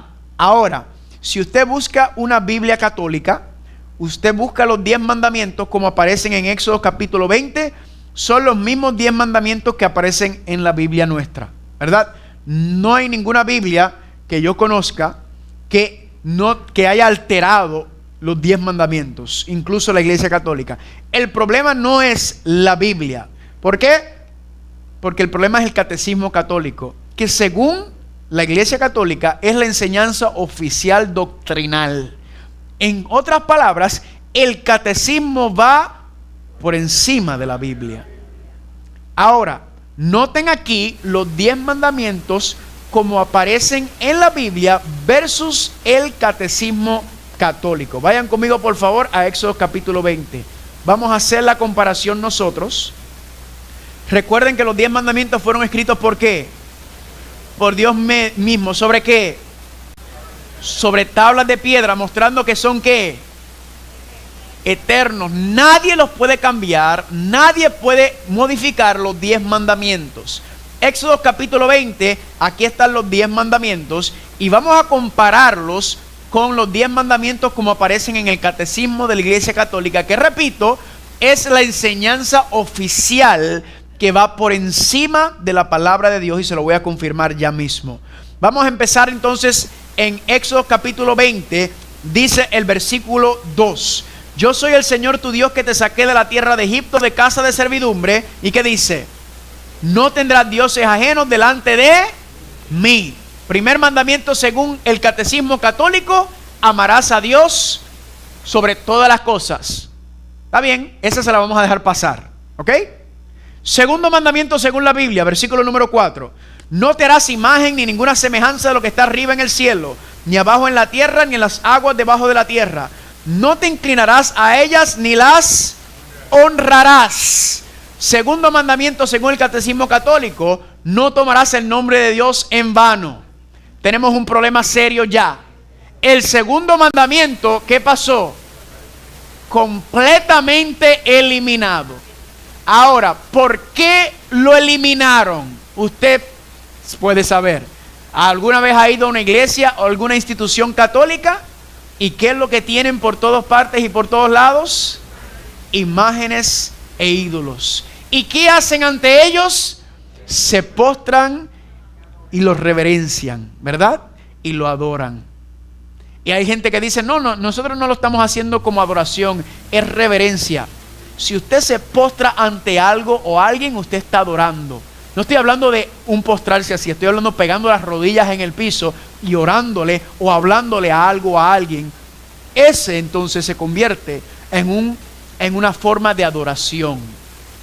¿Y qué pasó con el segundo mandamiento? Pues como lo hacen, obviamente que tienen que hacer. Lo tienen que quitar, lo tienen que eliminar. Pero ¿cuál es el problema? Que si quitas un mandamiento, ¿cuántos te quedan? 9 mandamientos. Eso vamos a ver cómo lo resolvieron ya mismo. Noten lo que dice Apocalipsis capítulo 9 versículo 20 sobre inclinarse ante ídolos e imágenes. Los otros hombres que no fueron muertos con estas plagas, ni aun así se arrepintieron de las obras de sus manos, para que no que adorasen a las imágenes de oro, plata, bronce, piedra y de madera, los cuales no pueden ¿qué? No pueden ver, ni oír, ni andar. ¿Todavía ese principio está en pie, familia? Claro que sí. Ahí claramente enseña que usted no tiene que estar postrándose, ni hablando, ni rozando, ni orando a ninguna estatua, ni ninguna imagen, porque eso es desvergonzar la imagen de Dios. Próximo mandamiento. Me adelanté ahí. No, aquí estamos. Próximo mandamiento, versículo número 7. No tomarás el nombre del Señor tu Dios en vano, porque no dará por inocente el Señor al que tomare su nombre en vano. Noten que ahora en el catecismo es la número ¿qué? ¿Por qué es la número 2? Porque quitaron la número 2 y se corrieron hacia arriba, ¿verdad que sí? Tercer mandamiento, cuarto mandamiento según la Biblia, versículo 8. Acuérdate del día de reposo para santificarlo. 6 días trabajarás y harás toda tu obra, mas el séptimo día reposo para el Señor tu Dios. No hagas en él obra alguna, ni tú, ni tu hijo, ni tu hija, ni tu siervo, ni tu criada, ni tu bestia, ni tu extranjero que está dentro de tus puertas. ¿Por qué? Porque en 6 días hizo el Señor los cielos, la tierra, el mar y todas las cosas que en ellas hay, y reposó en el séptimo día. Por tanto el Señor bendijo el día de reposo y lo... Pregunta, ¿cambiaron también el mandamiento del día de reposo? Número 3, ¿qué dicen? Santificarás las que. Y el domingo en ninguna parte de la Biblia aparece como el día del Señor. El séptimo día de la semana, el día de reposo del Señor, ¿qué día es? Sábado, ¿verdad? Shabbat en hebreo, día de reposo, que sería el día de hoy. ¿Están conmigo? Ese es bíblico. ¿Quién lo cambió? Lo cambió la Iglesia Católica, ¿verdad? Por eso dice que pensaría en cambiar ¿qué? Tiempos. Interesante de los 10 mandamientos, el cuarto mandamiento es una ley, es una parte de la ley y también es un periodo de tiempo. ¿Están conmigo? Ahora, vamos a terminar con los 10 mandamientos y regresamos al punto que estábamos hablando ahora. Quinto mandamiento según la Biblia, versículo número 12, honrarás a tu padre y a tu madre, honrarás a tu padre y a tu madre. Lo mismo, no matarás, no matarás, no cometerás adulterio, no cometerás actos impuros, dice el catecismo, es lo mismo. No hurtarás, no robarás.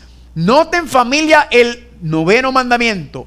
No hablarás contra tu prójimo falso testimonio según la Biblia. El catecismo dice, no dirás falso testimonio ni mentiras. Ahora vamos a leer el 10º mandamiento, versículo 17. No codiciarás la casa de tu prójimo. No codiciarás la mujer de tu prójimo, ni su siervo, ni su criada, ni su buey, ni su asno, ni cosa alguna de tu prójimo. El 10º mandamiento según la Biblia tiene que ver con ¿qué? Con la codicia. ¿Qué dice el catecismo católico? Noveno mandamiento, no codiciarás la mujer de tu prójimo. Y el 10º, no codiciarás los bienes de tu prójimo. ¿Qué tuvieron que hacer para cuadrar los mandamientos a 10? Dividieron el 10º en 2 mandamientos. ¿Están conmigo? ¿Por qué lo hicieron? Porque no iban a andar por ahí diciendo que tienen 9 mandamientos. Ya que eliminaron el segundo, pues por conveniencia obviamente, el tercero, el cuarto mandamiento, que era el tercero para ellos, también lo distorsionaron. Y también entonces el 10º mandamiento. Ahora, ¿por qué ellos creen que pueden hacer esto? Sencillo. Dice la doctrina definida por el Concilio de Trento en el siglo XVI. La tradición, no las escrituras, es la roca sobre el cual la iglesia de Jesucristo está fundada. La tradición católica, según ellos, va por encima de la autoridad de la Biblia. ¿Y qué es la tradición católica? Todo lo que el papado dice, básicamente lo que dice, según la iglesia católica, hay un momento en donde el Papa es infalible, lo que él dice es el Dios mismo hablando. Y eso se convierte en la tradición católica, que es la que ellos dicen que es la que interpreta las escrituras. Ahora, la tradición, ¿cuál es el problema? Si usted se pone a estudiar la tradición católica se contradice. La Biblia no se contradice nunca. Amén. Y ese es el problema que estamos teniendo, familia. Noten lo que dice Pronta Biblioteca Canónica. Esta es otra biblioteca, enciclopedia católica. Dice, el Papa es como si fuese Dios en la tierra, el solo soberano de los fieles de Cristo, principal Rey de reyes y Señor de señores, a quien tiene la plenitud del poder, a quien Dios el omnipotente le ha confiado, no solo la dirección de lo terrenal, que es lo civil político, sino también del reino celestial, religioso, ¿verdad? El Papa tiene tan grande autoridad y poder que puede modificar, explicar, abolir, interpretar o cambiar aún las leyes divinas, porque su poder no es humano, sino divino. Eso es lo que ellos dicen, lo que ellos creen, pero sabemos que los 10 mandamientos son eternos y para siempre, principios de Dios. Dice aquí, en este libro católico, ¿por qué no santificas el día del sábado? Dice, eres protestante y profesas tenerte por la Biblia y la Biblia sola. Y sin embargo, en un asunto tan importante como es la observancia de un día de cada 7 como el día santo, vas en contra de la clara enseñanza de la Biblia y pones otro día en el lugar de ese día que la Biblia ordena. El mandamiento de santificar el séptimo día es uno de los 10 mandamientos. ¿Crees que los otros 9 rigen todavía? ¿Cuántos creen que sí? Y ellos mismos dicen, ¿quién te ha dado autoridad para pisotear el cuarto? Si eres consistente con tus propios principios, si realmente sigues la Biblia y solo la Biblia, habrás de poder señalar alguna porción del Nuevo Testamento en donde ese cuarto mandamiento sea expresamente alterado.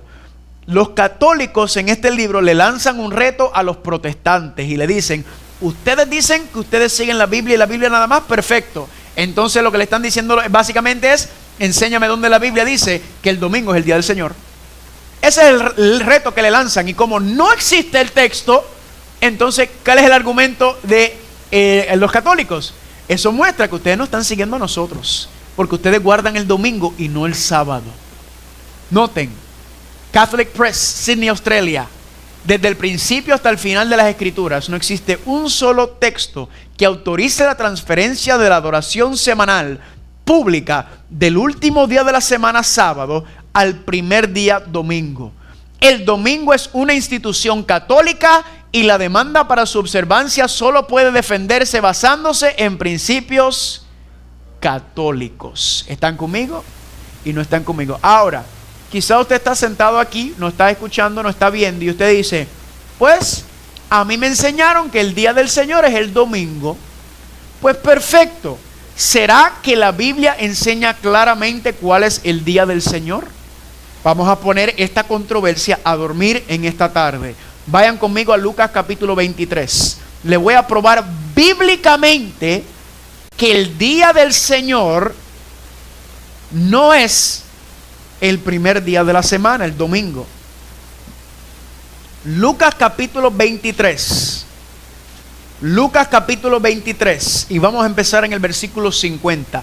Esta es la evidencia bíblica de cuál es el día de reposo. Y ahora, yo no era cristiano. Cuando yo me hago cristiano y yo veo que el Señor tiene un día de reposo, yo le digo: Señor, si tu día de reposo es lunes, martes, miércoles, jueves, viernes, a mí no me importa cuál es el día. Yo lo que quiero es ser fiel a ti. Amén. Y yo quiero que tú me lo muestres. ¿Por qué? Porque hay demasiada confusión en el cristianismo. Muchos cristianos guardan el domingo, la mayoría. Muchos guardan el sábado. Otros dicen que todos los días son santos. Otros dicen que ningún día es santo. Y eso es confusión. Eso es Babilonia. Dios no es Dios de confusión. Dios es Dios de orden. Y Él no va a venir a establecer una confusión entre su pueblo que está siguiendo su palabra. Aquí está la evidencia contundente que me mostró y me probó a mí cuál es el día del Señor. Lucas capítulo 23, versículo 50. ¿Cuántos están ahí?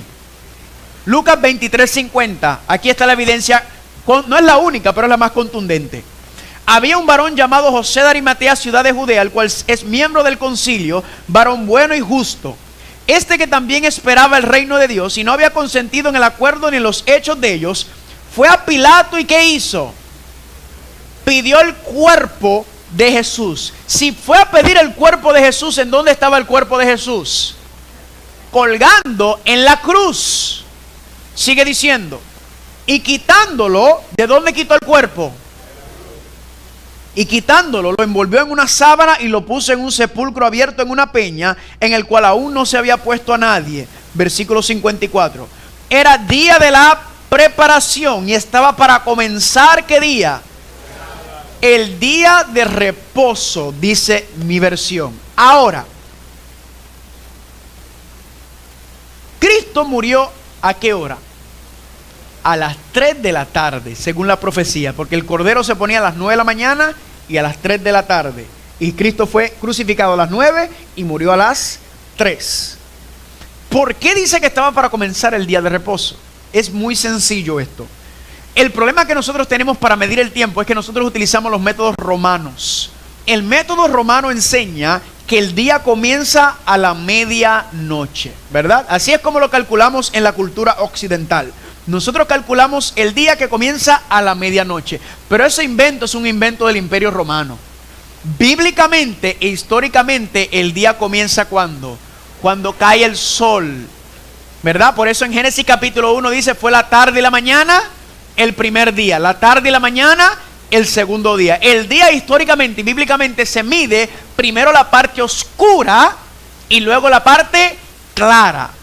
En otras palabras, ahora mismo aquí van a ser las 5:45, ¿verdad? ¿Cuándo entonces comienza el próximo día? cuando cae el sol como a las 6, no sé a qué hora está cayendo el sol aquí, como a las 6:00 ¿verdad? En nuestra mente, cuando llega la noche todavía sigue siendo ¿qué día? Sábado, pero ya es que, ya es domingo, ¿están conmigo? Así que cuando dice que estaba para comenzar el día de reposo, Cristo murió a las 3 de la tarde y el sol caía a las 6. En otras palabras, quedaban unas 3 horas. ¿Me están viendo? Por eso es que dicen que estaba para comenzar el día. Ellos miran y ponen el cuerpo de Cristo y dicen, espérate un momento, quedan unas horas para que empiece ¿qué día? El día de reposo, que era el día de la preparación. Usted pregúntele a cualquier judío cuál es el día de preparación. El día de preparación es lo que conocemos como el viernes, porque es el día de preparación para el día de reposo, que es el Shabbat. ¿Están conmigo? Sigamos leyendo, versículo 55. Las mujeres que habían venido con él desde Galilea siguieron también y vieron el sepulcro y cómo fue puesto su cuerpo. Y vueltas prepararon especies aromáticas y ¿qué más? Y ungüentos. ¿Qué era lo que pasó?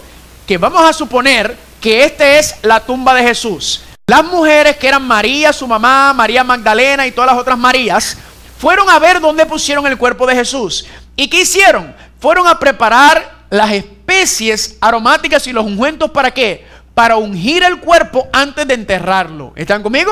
Así que ellos no se esperaban estos eventos. Recuerden que esto pasó rápido cuando lo arrestaron y todo eso. Ellos no estaban preparados, así que tuvieron que ir quizás a comprar y a prepararlas. Y en esa preparación, ¿qué pasó? Cayó el sol. Y dice aquí, vueltas prepararon especies aromáticas y ungüentos y descansaron el día de reposo conforme a ¿qué? ¿Cuál mandamiento? El cuarto mandamiento. ¿Están conmigo? Noten que María, la mamá de Jesús, y las otras 15 Marías que andaban con ella, eran un montón de Marías, ellas sabían que él era el Mesías. Y ellas podían haber justificado y dicho, bueno, vamos a terminar de preparar las especies y ungirlo porque es el Mesías. Ellas no hicieron eso. Ellas descansaron conforme al mandamiento. Guardaron el día de reposo. ¿Y qué ocurrió? Capítulo 24, versículo 1. El primer día de la semana, muy de mañana, vinieron al sepulcro trayendo ¿qué? Las especies aromáticas que habían preparado y algunas otras mujeres con ellas. ¿Qué pasó? Fueron a comprar el viernes las especies, pero les agarró la tarde y descansaron. Luego regresaron ¿qué día? El primer día de la semana, que es ¿qué? El domingo, y fueron a preparar las especies. Pero ¿qué pasó? Hallaron removida la piedra del sepulcro. ¿Por qué razón? Lo dice claramente en el versículo número... no hallaron la piedra, tuvieron temor. Versículo número 6. No está aquí, sino que ¿qué? Ha resucitado. Familia, la evidencia es clara, clara, clara. Cristo murió, ¿qué día? Viernes. ¿Cómo le llaman? ¿Cómo se celebra cuando se celebra la Semana Santa? Viernes Santo. Murió Jesucristo a las 3 de la tarde. Luego las mujeres descansaron sábado, hasta Cristo descansó en la tumba. Y luego regresaron el primer día de la semana. ¿Cómo se conoce ese primer día de la semana en la Semana Santa? Domingo de Resurrección. Así que aquí claramente, no sé si usted lo está percibiendo tan claro como yo, pero es que más claro no canta un gallo. Murió viernes, resucitó domingo, y el día después del viernes y el día antes del domingo es el día de reposo. ¿Cuál es ese día? El día que conocemos como sábado. ¿Cuántos dicen amén? Y gente viene y le da mucha vuelta a este asunto y te empiezan a decir, no, porque el sábado es de los judíos. Eso es un argumento muy popular. Le hago una pregunta. ¿Cuándo fue establecido el sábado? ¿En el monte Sinaí? No. El sábado fue establecido ¿en dónde? En la creación, con Adán y Eva. Génesis capítulo 2 dice claramente que fue cuando Dios estableció la santidad del séptimo día. Pregunta, ¿Adán y Eva eran judíos? No, no eran judíos. Los judíos no aparecen hasta el final de ¿qué? De Génesis. Pregunta, ¿el pueblo hebreo guardaba el sábado?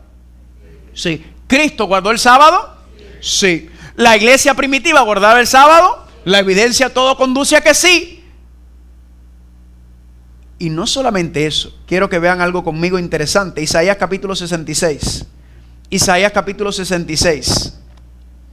Isaías capítulo 66. Yo le voy a estar enviando más información sobre esto. Lo que le estoy mostrando, familia, es el cumplimiento histórico y bíblico y profético de que el día de reposo es el sábado, y la razón por la cual la mayoría celebran el domingo no es porque la Biblia lo dice, porque Dios cambió, porque Dios no cambia su palabra. Es porque ¿qué? Porque un sistema tuvo poder durante esta época y trató de cambiar la santa ley de Dios. Isaías capítulo 66, ¿cuántos están ahí? Noten lo que dice el versículo 22. Porque como los cielos nuevos y la tierra nueva que yo permanezco, que yo haré, que yo hago, permanecerán delante de mí, dice el Señor, así permanecerá vuestra descendencia y vuestro nombre. Pregunta, ¿el cielo nuevo y la tierra nueva han llegado? Todavía no. ¿Eso está cuándo? En él. Eso está en Apocalipsis 21 y 22. Y noten, y de mes en mes, ¿y de qué? De sábado en sábado vendrán todos a adorar delante de mí. ¿De qué? En el cielo nuevo y en la tierra nueva, por el resto de la eternidad, estaremos ¿qué? Guardando el día de reposo, que es el Shabbat, el sábado. ¿Cuántos dicen amén por eso? Ahora le pregunto, Dios lo estableció en la creación. Adán y Eva lo guardaron, los patriarcas lo guardaron, el pueblo lo guardó, Jesús lo guardó, la iglesia primitiva lo guardó, y por el resto de la eternidad, en el cielo nuevo y en la tierra nueva, estaremos guardando el séptimo día sábado. Pero ahora no importa, eso no le importa a Dios. ¿Tiene sentido eso? No. Porque eso es lo que muchos dicen, eso no importa. Pues la Biblia a mí me enseña que Dios es el mismo ayer, hoy y siempre. Amén. Así que esa es parte de la evidencia. Sobre eso le voy a enviar más información, porque familia, eso es solamente como esto ha sido cambiado históricamente y bíblicamente. ¿Cuántos dicen amén por esta verdad tan linda que Dios nos está enseñando? Amén. Noten, la número 8. La profecía dice, le hizo la guerra a los santos y fueron entregados en sus manos ¿por cuánto tiempo? 1260 años. Vamos ahora a calcular este periodo profético que tanto nos encontramos, tiempo y la mitad de un tiempo, 42 meses, 1260 días o 1260 años. ¿Cuándo empezamos el cálculo? Pues sencillo. Historia de la Iglesia Cristiana, volumen 3, página 327. El poder romano de Estado e Iglesia se hizo supremo en el cristianismo en el año 538. Ahí es donde se levanta como poder político religioso el papado, el Vaticano, en el 538. Así que vamos a hacer los cálculos. Si al año 536 le añadimos 1260 años, ¿cuánto entonces nos daría o hasta qué año llegaríamos? Hasta el 1798. Ahora, vamos primero a hablar de los 1260 años. ¿Qué fue lo que pasó entre el año 538 y el año 1798? Durante esa época donde la Biblia dice que el papado tenía este poder. Pues sencillo, ¿qué ocurrió en esa época? La Inquisición y las cruzadas. Los historiadores calculan que más de 50 millones de personas murieron bajo la jurisdicción de estos tribunales religiosos del Vaticano. Recuerden que les había dicho que Dios tenía que traer su propio juicio. ¿Por qué?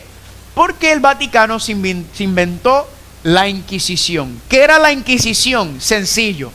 Si usted vivía en algún territorio de Europa occidental, o si vivías en alguna colonia de los poderes europeos y usted no se sometía a la autoridad de la iglesia, ¿a usted qué hacían? Lo llevaban ante la Inquisición, el tribunal de la Inquisición. Ahora, usted no iba ahí para pasar por un juicio. Usted iba a ser condenado. Ya a usted lo habían enjuiciado ya. La iglesia cuando dice, usted lo hizo y se acabó. Usted lo que iba ahí era a recibir su sentencia. ¿Y qué pasaba? Usted podía hacer una de dos cosas. O usted se podía retractar de lo que decía o hacía, que era en contra de los principios de la iglesia. ¿Y qué pasaba? Pues quizás lo dejaban preso por el resto de su vida, ¿verdad? En un calabozo o algo así.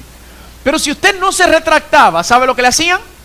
Lo torturaban hasta sacarle las uñas, los pellejos, todo para que usted se retractara.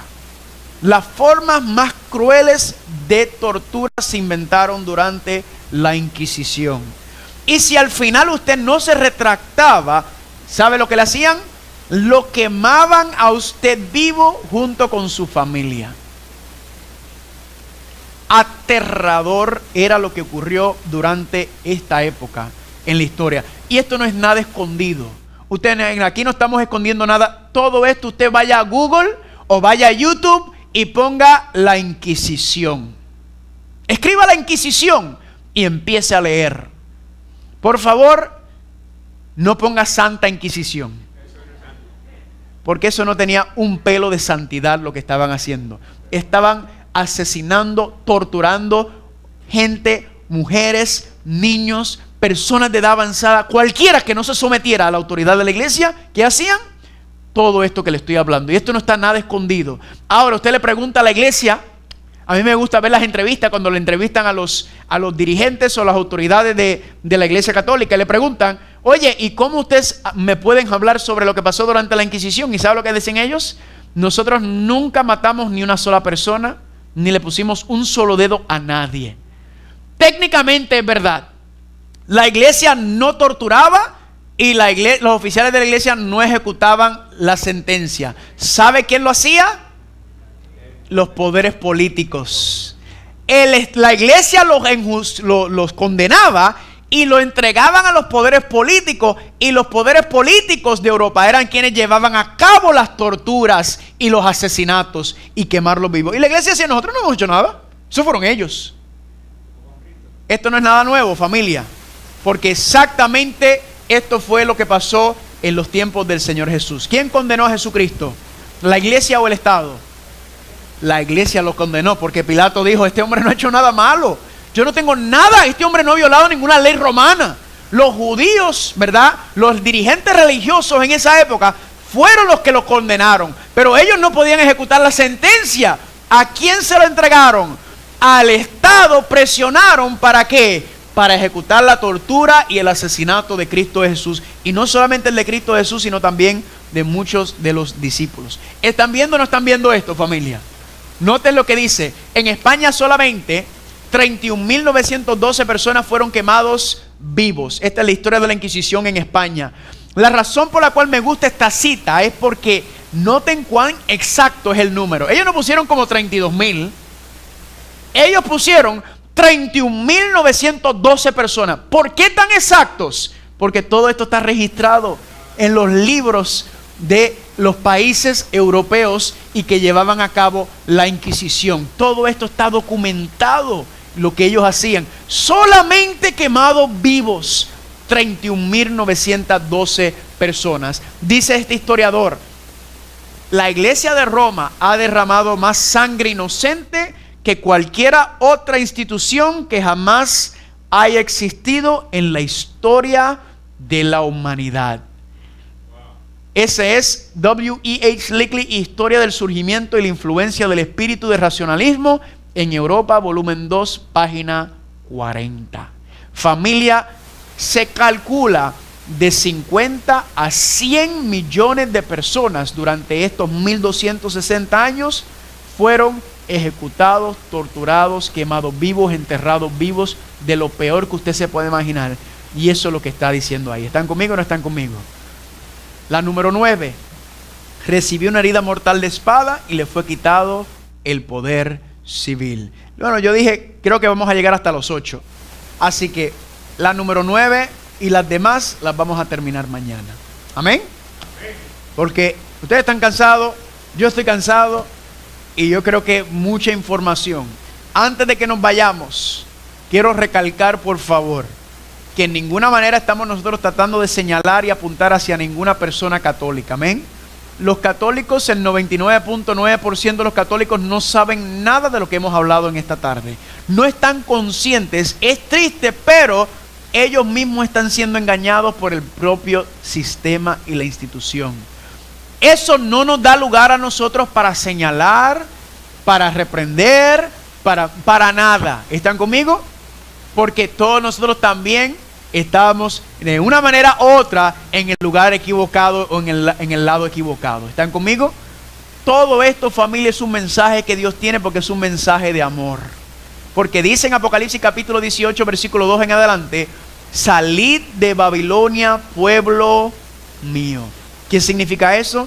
Que Dios dentro de la Iglesia Católica tiene hombres y mujeres y jóvenes fieles que lo aman y lo honran y le sirven. Amén. Simplemente no están conscientes de estas cosas que le aman, pero son gente que le sirven con lo que conoce y entienden. Y yo he conocido muchísimos que a veces son muchos más cristianos que muchos de nosotros que tenemos las verdades. Así que esto no es para señalar, esto no es para apuntar, esto es para decir: Señor, ayúdame para que yo pueda ser instrumento, para que yo pueda mostrarle la luz de Cristo a estas personas, para que ellos puedan ver estas cosas. Amén. Y luego le voy a seguir enviando la información y cómo nosotros podemos entonces ser instrumento para llegar a ellos. No llame ahora, por favor, a tía Cuca y al abuelo Juan y le diga que el anticristo es el Papa Francisco o Juan Pablo. ¿Por qué? Porque lo van a desheredar de la familia.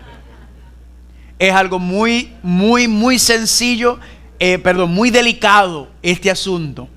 Él no es la manera apropiada de hacerlo. ¿Cómo es la manera de hacerlo? La manera de hacerlo, usted se tiene que consagrar al Señor. Usted tiene que dejar que el Señor haga la obra en usted y que tú, por medio de tu testimonio, te los ganes a ellos para el Señor. Y cuando los vas ganando, entonces un día me llaman y yo regreso y doy otro seminario de Apocalipsis y yo se lo digo para que usted no agarre los batazos. ¿Está bien? Pero a la misma vez, esto es la palabra de Dios. Dios nos ha revelado esta información porque Dios no quiere que ninguno se pierda, sino que todos procedan al arrepentimiento. Amén. Pregunta: queremos darle gracias al Señor por habernos revelado estas grandes y preciosas verdades. Vamos a ponernos en pie para decirle gracias, Señor, por estas preciosas verdades que nos has dado. Mañana vamos a continuar con esta temática y entonces entramos en el tema de la imagen de la bestia, que es por la misma línea profética de Apocalipsis capítulo 13. Amén. Así que, ¿qué tenemos que hacer, familia? A consagrarnos. Amén. A poner nuestras manos en la vida del Señor para que el Señor haga los cambios que nosotros queremos ver en otros, que lo haga en nosotros y que nosotros podamos ser instrumentos de luz para atraer a muchas personas. Porque todos aquí conocemos personas, familias, vecinos, amigos que de alguna manera se relacionan con la institución católica. ¿Verdad que sí? Sí. Entonces, ¿cómo nos ganamos a la gente? De la misma manera que Cristo nos ganó a nosotros, por medio del amor. Amén. Así es como nos ganamos a la gente, sirviéndolos, ministrando a ellos, atendiendo sus necesidades y amándolos. Así es como se gana la gente y así vamos a ganarnos para Cristo. Vamos a orar. Padre Santo, gracias por esta oportunidad de reunirnos en esta tarde a estudiar un tema sumamente profundo, sumamente fuerte, sumamente cargado, pero también sumamente bíblico y profético. Gracias, Padre, porque aunque esta información puede ser muy difícil para muchas personas, entendemos en los apegos emocionales que hay al catolicismo, especialmente por los lazos familiares, pero a la misma vez te damos gracias porque muchos de nosotros que estamos aquí hemos también pertenecido a este sistema y hemos visto las verdades bíblicas y hemos decidido salir de ahí a seguir tu palabra y tu palabra nada más. No solamente en cuestión de tu día de reposo, que es el sábado, sino de tantos otros principios y verdades que seguiremos estudiando durante esta semana. Gracias, Padre. Te pedimos una bendición. Si hay entre nosotros, si hay escuchando por las redes sociales, por la radio o viendo por la televisión, si hay alguna persona que está afiliado al sistema católico de alguna manera, te pedimos que tu Santo Espíritu le pueda dar paz y tranquilidad, saber que la verdad ha sido revelada y que tú estás llamando a esa persona para que pueda dar los pasos de vivir de acuerdo a tu palabra y no de acuerdo a la palabra de un hombre. Gracias por esta bendición, Padre. Ayúdanos y bendícenos. Tráenos mañana de regreso para seguir estudiando estas preciosas verdades y profecías y que podamos seguir viviendo y creciendo hacia la patria celestial. Gracias por la bendición, Padre. Llévanos con cuidado a nuestras casas y tráenos de regreso mañana. Y todo esto te lo pedimos en el nombre de Jesús. Amén. Dale un abrazo que está a su lado. Dígale: yo quiero estar contigo en el reino de los cielos.